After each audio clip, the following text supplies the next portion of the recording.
अग्नि में तप करके सोना स्वतः शुद्ध हो जाता है, अंतस को जो लख लेता वो ही विशुद्ध हो जाता है। नमस्कार दोस्तों, जय जिनेंद्र, जय हिंद, जय भारत। पुनः आज एक प्रसंग लेकर के आपके बीच उपस्थित हुआ हूं।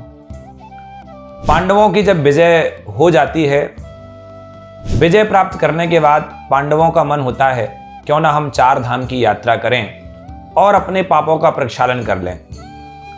तब वह चाहते हैं कि हमारे साथ श्री कृष्ण भी इस यात्रा में साथ हों और उनके साथ 4 धाम की यात्रा करें।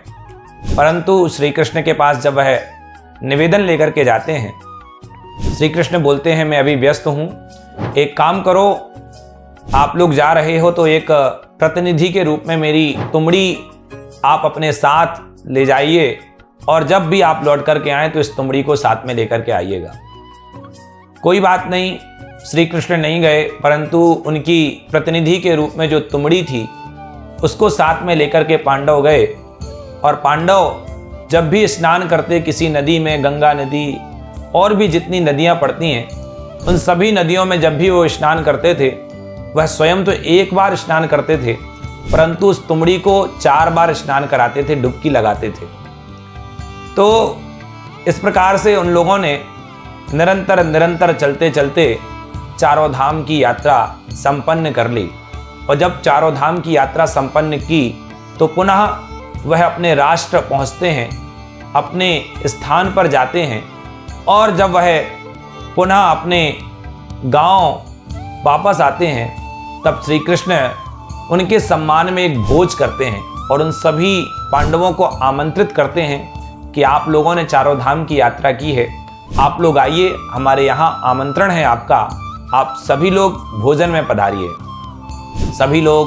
सभी पांडव भोजन के लिए श्री कृष्ण के यहाँ जाते हैं और श्री कृष्ण पूछते हैं कि मैं यात्रा में आपके साथ नहीं था, परंतु मैंने एक तुमड़ी आपको दी थी अपने प्रतिनिधि के रूप में, तो क्या उसको आपने 4 धाम की यात्रा करा दी? उन्होंने कहा बिल्कुल करा दी, और यह तुमड़ी पवित्र नहीं परम पवित्र हो चुकी है। जैसे ही ये शब्द सुनते हैं, वह तुमड़ी अपने हाथ में ले लेते हैं श्री कृष्ण और फिर अंदर चले जाते हैं।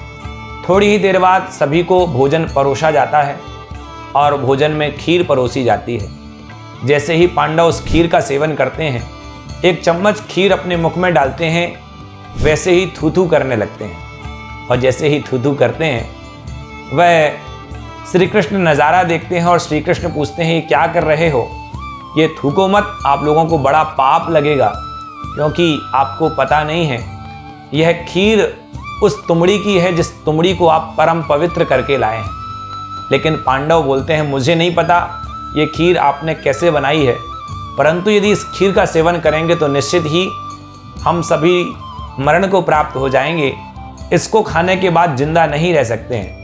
तब श्री कृष्ण समझाते हैं कि मैं आपके इस भ्रम को तोड़ना चाहता हूं कि बाहर की गंगा में नहाने से ही नहीं, अंतरंग की गंगा में जब आप नहाएंगे तब आपके पापों का प्रक्षालन होगा।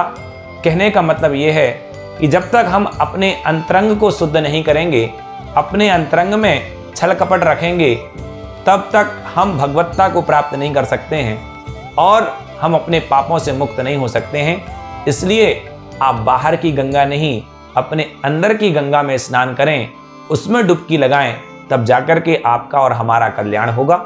इन्हीं भावनाओं के साथ बोलिए जय जिनेंद्र।